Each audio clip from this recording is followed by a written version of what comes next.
The Vethkai had conquered 17 star systems before they found Earth. They were tall beings with gray skin and 4 arms. Their eyes were black like deep space and they felt no emotion when they killed. For 3,000 years they had spread across the galaxy. Every species they met either joined them as slaves or died. There was no other choice. Commander Cathril stood on the bridge of his warship and watched the blue planet grow larger on the screen. His second officer brought him reports about the planet's defenses. The humans had primitive weapons, their ships were slow and their shields were weak. This would be an easy conquest. Send the standard message, Cathril ordered. Tell them to surrender or be destroyed. The message went out across all frequencies. The Vethkai waited for the response. Usually species either begged for mercy or tried to run. The humans did neither. Instead, their military leader appeared on the screen. He was an older man with gray hair and hard eyes. He wore a uniform covered in metals. "This is General Marcus Webb of Earth Defense Command," the human said. "We have received your message. We will not surrender. If you come to our world with hostile intent, we will fight you. We will fight you in space. We will fight you in the air. We will fight you on the ground. We will fight you in every city and every village. We will never stop fighting until you leave or until every last one of us is dead." Cathril made a sound that was like a laugh. He had heard such words before. The Telleri had said similar things. Now the Telleri were extinct. The Vorn had made threats. Now the Vorn worked in Vethkai mines until they died. "Your words are foolish," Cathril replied. "We have destroyed civilizations older than your species. You cannot win." The human general smiled. It was a strange smile. It was not afraid. It was not angry. It was almost sad. "You don't understand," General Webb said. "We are not trying to win. We are trying to make you lose." The transmission ended. Cathril did not understand what the human meant, but he would learn. They would all learn. The first battle happened near the planet they called Mars. The Vethkai fleet numbered 100 ships. The humans sent 50. It should have been a quick victory. It was not. The human ships were indeed slower and their shields were weaker. But the humans did not fight like other species. They did not try to survive. Their ships flew directly at Vethkai vessels and fired everything they had. When their weapons were empty, they crashed their ships into the enemy. The pilots did not try to escape. They died with their hands on the controls. Cathril watched 20 of his ships burn. He had expected to lose perhaps 2 or 3. The humans lost all 50 ships. Not one human survived, but they had hurt the Vethkai badly. "They are insane," his second officer said. "They throw away their lives." "No," Cathril said slowly. "They spend their lives. There is a difference." He was beginning to understand. The humans did not value their individual lives more than their species. They would trade one life for the chance to take an enemy with them. This made them dangerous in a way the Vethkai had never seen before. The invasion of Earth began 3 days later. The Vethkai landed in 100 locations around the planet. They expected the humans to concentrate their forces in the major cities. Instead, the humans were everywhere. They hid in forests and mountains. They hid in buildings and tunnels. They attacked at night and disappeared before dawn. Cathril landed with the main force in a region the humans called Europe. His soldiers secured a large city within hours. The human military had retreated. Victory seemed certain. Then night came. The first attack came from nowhere. A Vethkai patrol walked down a dark street. There was a flash of light and a boom of sound. 5 soldiers were dead before they could raise their weapons. The attackers vanished into the shadows. More attacks followed. Soldiers were killed by explosives hidden in the ground. Snipers fired from windows and rooftops. The humans used anything they could find as weapons. They used farming tools and kitchen knives. They used rocks and their bare hands. But what confused the Vethkai most was what happened after the fighting. A squad of Vethkai soldiers found a human hiding place. Inside were 30 humans. Most were not soldiers. There were old people and young children. There were sick people lying on beds. The soldiers prepared to kill them all. That was standard practice. No survivors meant no future resistance. Then a human stepped forward. He was young, maybe 20 years old. He held no weapon. He put himself between the soldiers and the others. "Please," he said, "kill me if you must, but let the children go. They are no threat to you." The squad leader raised his weapon. Then something strange happened. Other humans stepped forward too. An old woman, a man with one leg, a mother holding a baby. They all stood with the young man. They were willing to die for each other. The squad leader hesitated. He had seen humans fight like demons. He had watched them crash their ships into his fleet without fear. These were the most dangerous enemies he had ever faced, but now these same creatures were begging for the lives of their weak ones. They were protecting those who could not fight. "Why do you do this?" the squad leader asked. "The old and the sick are useless. Why would you die for them?" The young man looked at him. His eyes were strange. There was anger in them. There was also something else, something the Vethkai did not have a word for. "Because they are ours," the human said simply. "Because someone has to." The squad leader made his decision. He killed the young man and the others who stood with him, but he let the children and the sick ones go. He did not know why. He told himself it was because they were not worth the ammunition, but deep inside something had changed. He reported the incident to his commander. The commander reported it to Cathrall, and Cathrall began to think about what kind of species they were really fighting.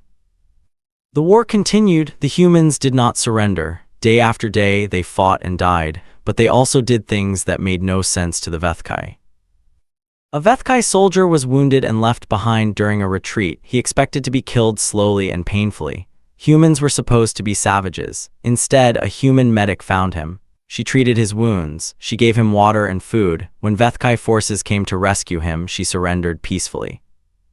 "Why did you help me?" the wounded soldier asked before he was taken away. "I am your enemy. I came to kill your people."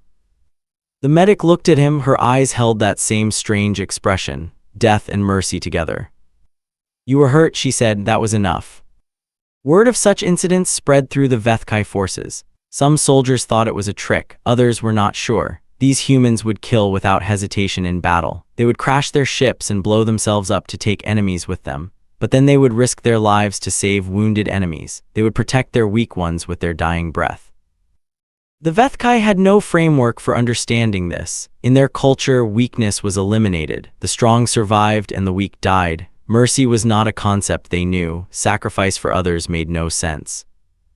Cathrall called a meeting of his top officers. They needed to discuss this strange enemy.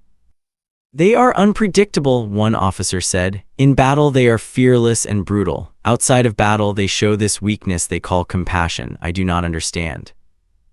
"It is not weakness," another officer said slowly. This was Methril, an old warrior who had fought in many conquests. "I have been watching them closely. Their compassion and their violence come from the same place." "Explain," Cathrall demanded. Methril was quiet for a moment, then he spoke. "They love," he said. "They love their families, their friends, their species. This love makes them gentle with those they protect, but this same love makes them deadly to those who threaten what they love. We are not fighting soldiers. We are fighting parents and children and lovers. Everyone who fights us is someone they are fighting for. That is why they do not surrender. That is why they crash their ships into ours. That is why they die with smiles on their faces. They believe their deaths protect those they love."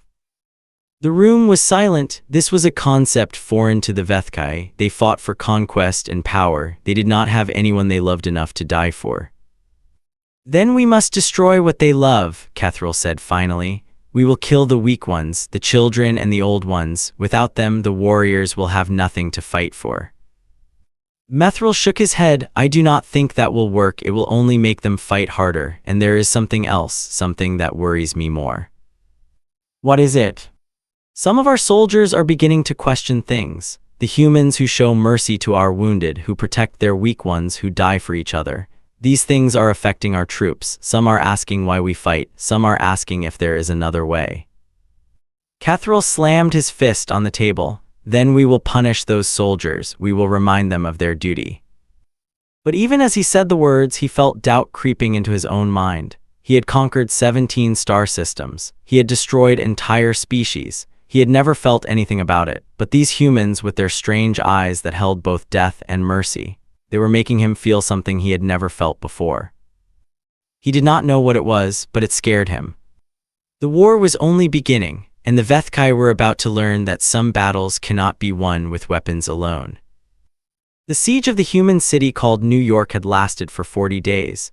The Vethkai had surrounded it with 50,000 soldiers and hundreds of war machines. Inside, 3 million humans refused to surrender. They had little food and less water. Their ammunition was almost gone. By all logic, they should have given up long ago. Cathrall flew over the city in his personal craft. He looked down at the ruins. Buildings had been reduced to rubble. Fires burned everywhere, and still the humans fought. He could see them moving through the streets, carrying wounded to safety, building new barricades from the debris. Send them another offer of surrender, he ordered. Tell them we will spare the civilians if their soldiers lay down their arms. The message was sent. The response came quickly. It was from a human woman who identified herself as Mayor Chen. We thank you for your offer, she said. Her face was dirty and tired. There was blood on her shirt, but her voice was strong. But we must decline. You see, we do not trust you to keep your word, and even if we did, we have learned something about ourselves in these 40 days. We have learned that some things are more important than survival. Freedom is one of them. Dignity is another. We would rather die free than live as slaves. But we appreciate you asking. It was almost polite. She smiled as she said the last words. It was the kind of smile a human gave when they were about to do something foolish and brave. What is she doing? Kethral's pilot asked. The answer came seconds later. The humans launched their final attack. They came from every direction at once. They had been saving their last weapons, their last strength for this moment. They knew they could not win, but they were going to make the Vethkai pay for every inch of ground. The battle lasted 6 hours. When it was over, 20,000 Vethkai soldiers were dead. The humans had lost much more. The streets were filled with bodies, but the Vethkai had expected to walk into the city without resistance. Instead, they had been broken against the human wall. Kethral walked through the ruins the next day. He stepped over bodies and around burning vehicles. His guards surrounded him, weapons ready, but there was no one left to fight. Then he heard a sound. It was soft, like a wounded animal. He followed it to a collapsed building. There in the rubble, he found a human woman holding a baby. The woman was dying. A metal beam had crushed her legs. She could not move, but she was still alive, still holding her child, still trying to protect it. Kethral stood over her. Their eyes met. Her eyes were filled with pain and fear, but there was also something else, that same strange thing he had seen in other human eyes, a mix of defiance and acceptance. She knew she was going to die, but she was not begging for herself. Please, she whispered, take her, find someone to care for her. She is innocent. She has done nothing wrong. A Vethkai would never say such words. A Vethkai would try to bargain for their own life, not the life of their offspring. But this human, in her final moments, thought only of her child. Kethral reached down and took the baby. It was small and warm. It made soft sounds and looked up at him with wide eyes. It did not know that he was an enemy. It did not know that his kind had killed its mother. It simply looked at him with curiosity and trust. Something broke inside Kethral. He did not know what it was. He had never felt anything like it. His chest hurt. His eyes burned. He felt wetness on his face and realized he was crying. He had not known his species could cry. The mother saw his tears. She smiled. It was a real smile, full of gratitude and something like peace. Thank you, she said. Thank you. Then she died. Kethral stood there for a long time. His guards waited nervously. They had never seen their commander show any emotion. Now he stood crying over a dead enemy, holding an enemy baby. Commander, one guard asked, what should we do with it? Kethral looked at the baby, then he looked at his guards, then he looked at the city around him. The bodies, the ruins, the smoke. This was what his people did. This was what they had always done. Conquer and destroy, kill and move on. We take her to safety, Kethral said. His voice sounded strange even to himself. We find humans who can care for her. But Commander, she is the enemy's offspring, protocol says. I know what protocol says. Kethral's voice was sharp. I am changing the protocol. This child is not our enemy. She is just a child. The guards looked at each other. They did not understand, but they obeyed. They had always obeyed. News of what Kethral had done spread quickly. Some Vethkai commanders were outraged. They said he had shown weakness. They demanded he be removed from command. But other commanders, the ones who had been fighting the humans longest, understood. They had seen the same things Kethral had seen. They had felt the same doubts. A secret meeting was called. 12 commanders gathered on a ship far from the battlefield. Kethral was among them. We cannot continue this war, one commander said. He was old and scarred. He had conquered more worlds than any of them. The humans are not like other species. Every time we kill one, 2 more rise to take their place. Every city we destroy becomes a symbol that inspires them to fight harder. And our own soldiers are changing. They are starting to question why we fight. We can still win, another commander argued. We have more ships, more weapons, more soldiers. It is simple mathematics. We will grind them down eventually. At what cost? The old commander asked. We have already lost more soldiers in this war than in our last 10 conquests combined, and the humans are learning, they are adapting, their weapons are getting better, their tactics are improving. If we keep fighting, we may win eventually, but what will be left of our fleet, what will be left of our army? And while we waste our strength here, our enemies elsewhere will grow strong. The debate continued for hours. In the end, they decided to send a message to the human leaders, not a demand for surrender, something else, something that had never been done in Vethkai history. A request for negotiation. General Webb received the message with surprise. He had expected many things from the Vethkai. He had not expected this, but he agreed to meet. He chose a place on the moon as neutral ground. He brought only a small escort. The Vethkai brought the same. When they met, Webb and Kethril studied each other carefully. They were enemies who had killed thousands of each other's people. They had every reason to hate each other, but when their eyes met, something passed between them, a kind of understanding. "You have fought well," Kethril said, "better than any species we have faced. We did not expect this." "We did not expect to survive this long," Webb admitted. "Every day I am surprised that we are still fighting. We are not soldiers by nature. Most of us just want to live in peace. But when peace is not possible, we become something else." "I have seen what you become," Kethril said. "I have seen your warriors crash their ships into mine without hesitation. I have seen them fight to the last breath, but I have also seen other things. I have seen your medics save my wounded soldiers. I have seen your people die to protect those who cannot fight. I do not understand how you can be both things. How can you be so deadly and so merciful at the same time?" Webb was quiet for a moment. When he spoke, his voice was soft. "Because we have to be," he said. "We are not a perfect species. We have done terrible things to each other throughout our history. Wars, genocides, cruelty beyond measure. But we have also done beautiful things. We have created art and music. We have helped strangers and healed enemies. We have sacrificed ourselves for those we love. We contain both darkness and light. The warrior and the healer live in the same heart. When we fight with everything we have. But when the fighting stops, we try to remember why we fought. We fought to protect something precious. If we become monsters to win, then we have already lost." Kethril did not fully understand, but he felt the truth in the words. "My people do not have this," he said. "We have only the warrior. We have forgotten if we ever knew what we are fighting for. We conquer because it is what we do. We kill because it is what we know. But lately I have begun to wonder if there is another way." Webb looked at him carefully. "Is that why you asked for this meeting?" "Yes, I want to end this war, not with victory or defeat, with something new, something my people have never tried." "What is that?" "Peace." The word hung in the air between them. It was a simple word, but it carried the weight of billions of lives. Webb extended his hand. It was a human gesture. Kethril did not know what it meant. Webb explained. "It is how we seal an agreement," Webb said. "We touch hands, it shows trust." Kethril looked at the hand. He thought about all the death he had caused, all the worlds he had conquered, all the species he had destroyed. He thought about the human mother who had asked him to save her baby. He thought about the tears he had shed over her body. He reached out with one of his 4 hands and took Webb's hand. "I do not know if my people will accept peace," Kethril said. "I do not know if yours will either, but we have to try." "Yes," Webb agreed, "we have to try." The peace negotiations would be long and difficult. There would be setbacks and betrayals and moments when war seemed certain to return. But that handshake on the moon was the beginning of something new, a chance for 2 very different species to find a way forward together. And it had started because the Vethkai had looked into human eyes and seen something they did not expect. They had seen death and mercy living side by side. They had seen a species that could be terrifying and gentle, savage and kind, warriors and healers all at once. It had scared them, it had confused them, but in the end it had saved them. Because sometimes the most dangerous thing you can show an enemy is not your strength, it is your heart. The peace treaty took 3 years to negotiate. There were many times when it almost failed. Hardliners on both sides wanted to continue the war. They said peace was impossible. They said the other species could not be trusted. They said compromise was weakness. But Kethril and Webb refused to give up. They met again and again.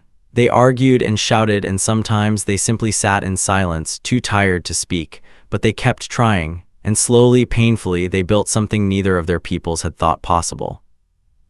The treaty was signed on a space station halfway between Earth and the Vethkai homeworld. Representatives from both species were there. The ceremony was broadcast to billions of beings across the galaxy. When it was done, Catherall and Webb stood together and faced the cameras. They did not speak. They simply stood side by side, former enemies who had become something like friends. Their presence together said more than any words could. But peace on paper was different from peace in reality. The real work was just beginning. The first challenge was the soldiers. Both human and HFY warriors had spent years fighting and killing each other. They had watched friends die. They had committed acts of violence that would haunt them forever. Asking them to suddenly see the enemy as a partner was not easy.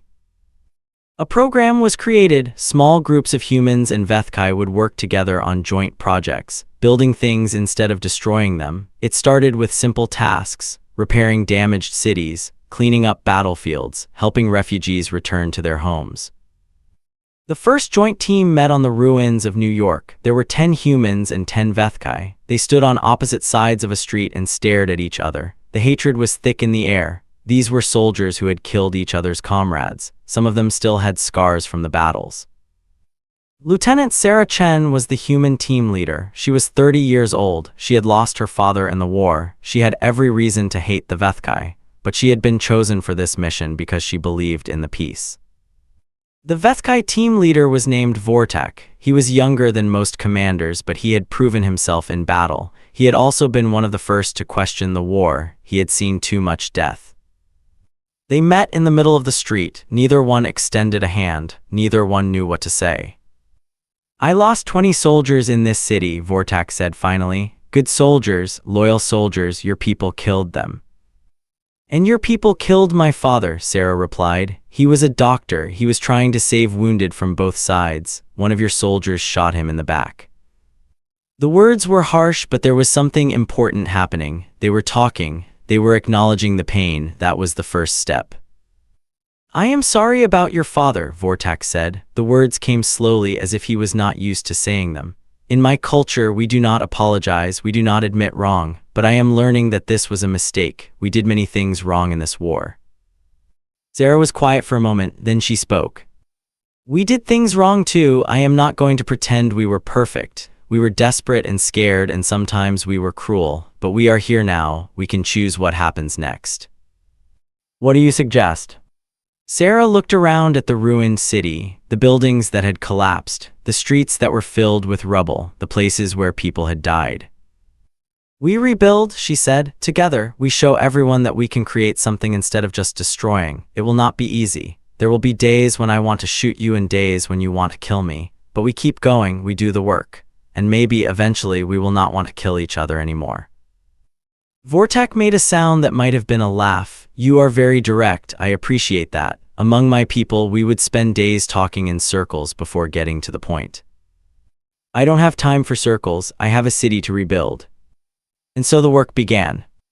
It was hard. The first few weeks were full of tension. Human workers and HFY workers refused to work near each other. There were fights. There were shouted insults. There were moments when it seemed like the whole project would collapse. But there were also moments of connection. A HFY soldier helping a human lift a heavy beam. A human sharing water with a thirsty HFY. Small acts of kindness that slowly began to change things. One day, a HFY worker named Several got trapped under a collapsed wall. His leg was pinned and he could not move. His HFY teammates were too far away to help, but a group of human workers was nearby.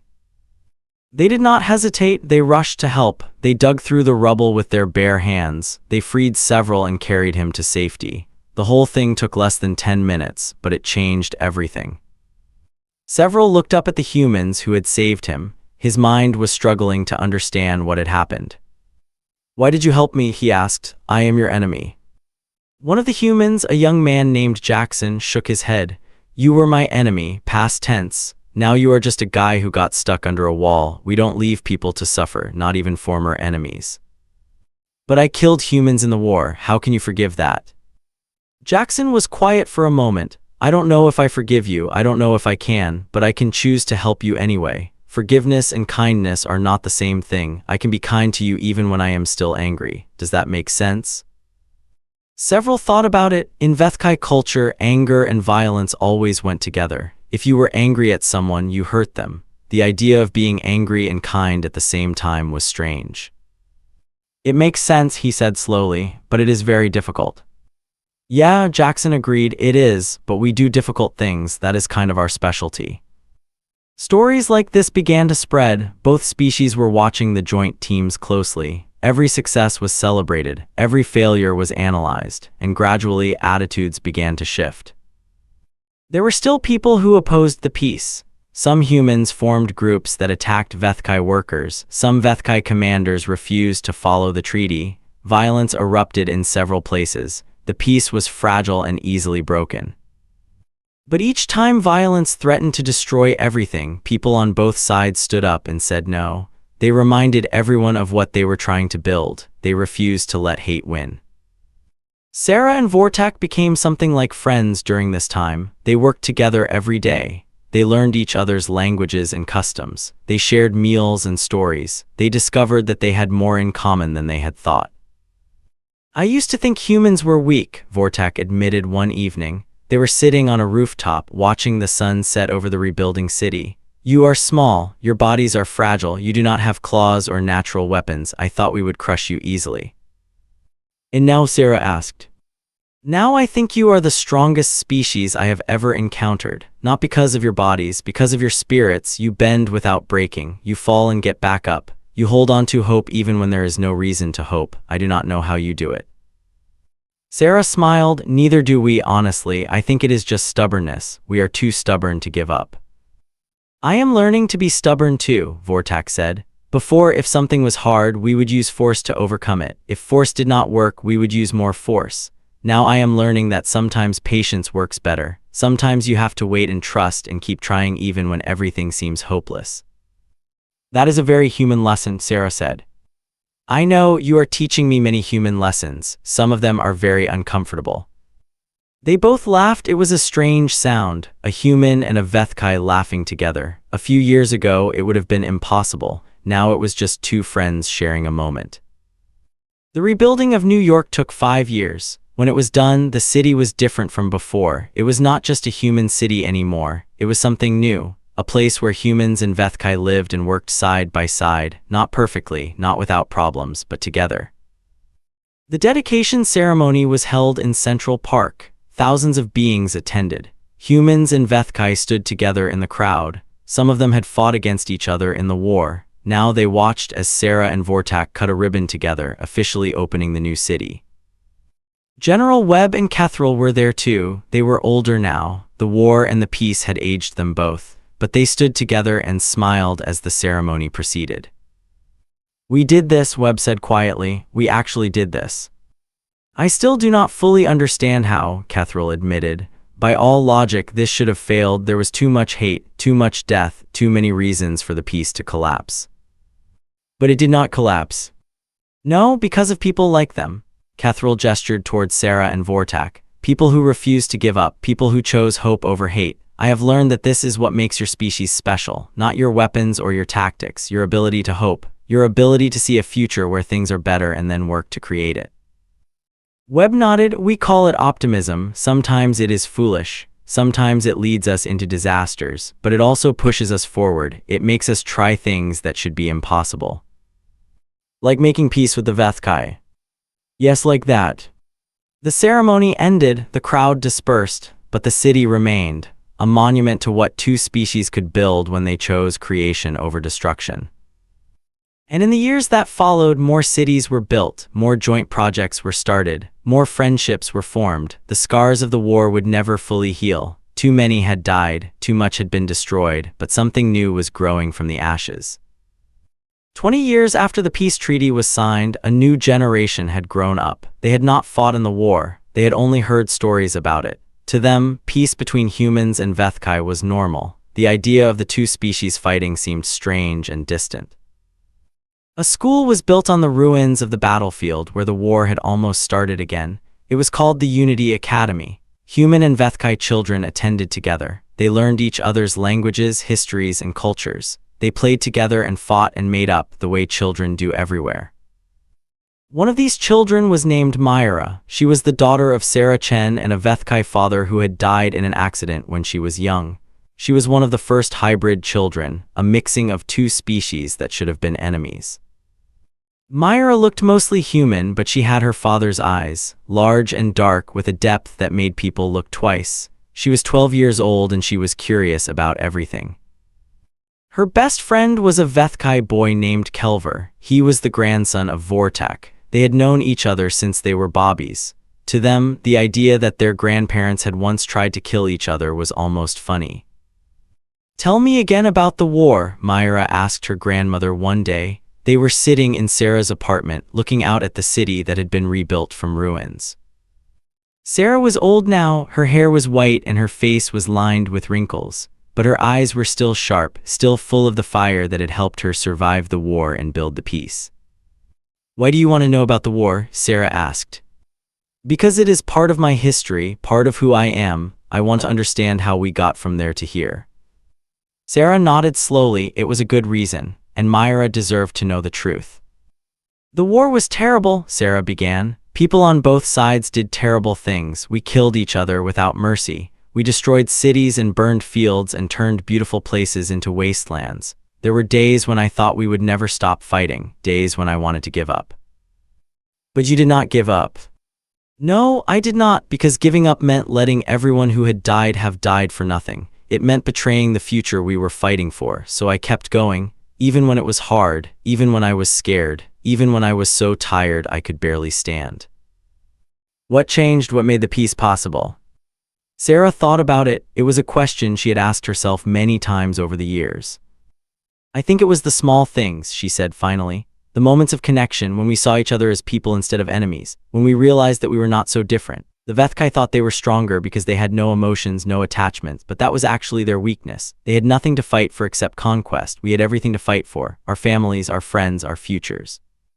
And when they saw that, when they understood what it meant to love something enough to die for it, they started to change."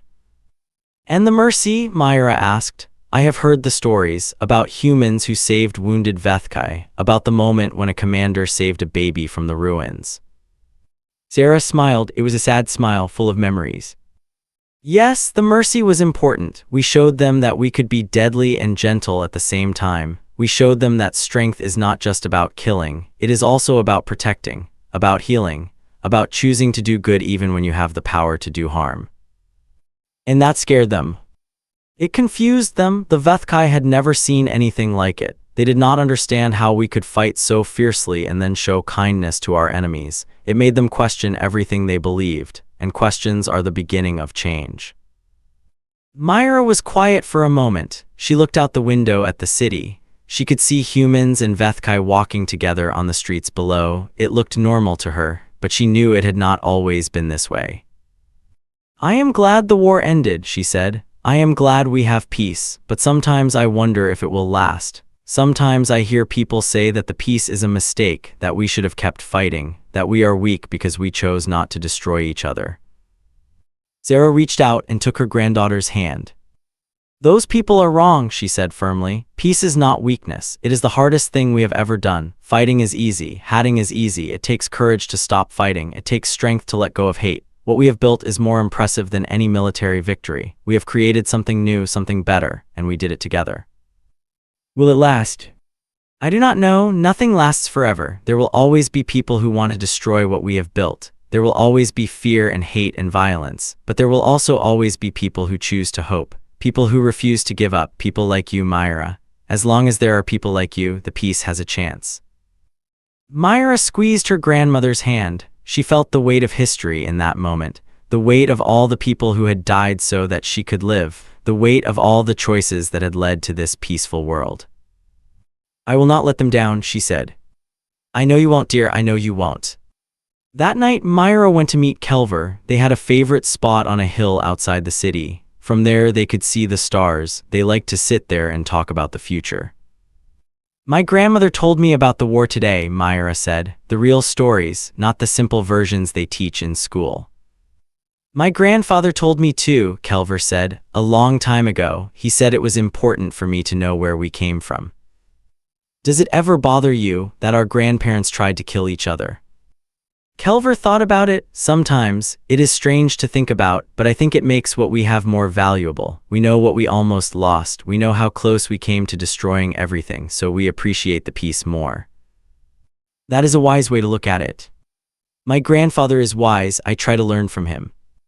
They sat in silence for a while, watching the stars, the same stars that had witnessed the war, the same stars that now watched over the peace. What do you want to be when you grow up? Myra asked. I want to be a builder, Kelver said. I want to create things, beautiful things that will last. What about you? I want to be a diplomat. I want to help maintain the peace. I want to make sure that what our grandparents built does not fall apart. That is a big responsibility. I know, but someone has to do it. My grandmother said that the peace needs people who believe in it, people who will fight for it. I want to be one of those people. Kelver smiled. It was strange how natural that seemed now. A Vethkai smiling. 20 years ago, no one would have believed it possible. Then we will do it together, he said. You will keep the peace and I will build monuments to it. We will be a team. I would like that. They stayed on the hill until the sun came up. A new day, a day in a world that had chosen peace over war, a world where former enemies walked together under the same stars. It was not perfect, it would never be perfect. There were still problems to solve and conflicts to resolve. There were still people who wanted to destroy what had been built, but there were also people who wanted to protect it, people who believed in the possibility of a better future. And in the end, that was enough, that was always enough. Because when the aliens met human warriors, they saw death and mercy in the same eyes. They saw a species that could be terrifying and gentle, savage and kind. They saw a people who would fight to the last breath but also heal wounded enemies. They saw something they did not understand. And in trying to understand it, they changed, they grew, they became something new. That is the power of humanity, not our weapons or our technology, our capacity for hope, our ability to love, our willingness to show mercy even to those who have hurt us. It is what makes us dangerous, it is what makes us beautiful, it is what makes us human. And in the end, it saved two species from destroying each other. The stars watched over the world where humans and Vethkai lived together. They watched the children play and the cities grow. They watched the old warriors find peace and the young ones dream of the future. And if stars could smile, these ones did.